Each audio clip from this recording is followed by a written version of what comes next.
niongee na matako? Labda nikiongea hivyo unaweza kunielewa mimi. Au niongee lugha ya kwenu? Hivyo unajitambua kweli? Au maneno unaongea kweli yanaingia kilini wewe?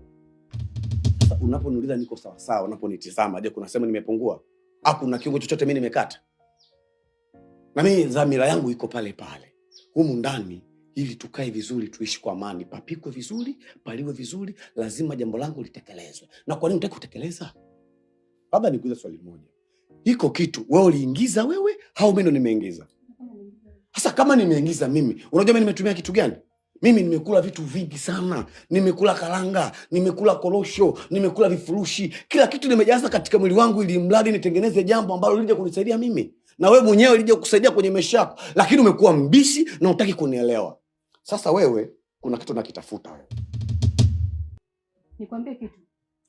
Sipo tayari kutoa hiki kiumbe. Bora uniue mimi. Hili mimi niache ushirikina wangu. Nataka unijibu swali moja. Katika hii nyumba mimi na wewe nani mwanaume? Hata kama ni wewe. Sasa kama mwanaume mimi, basi lazima dhamira yangu niliyokusudia itimie. Na hakuna mtu yote wa kupinga. Si wewe wala si katuni yako loleta humu ndani.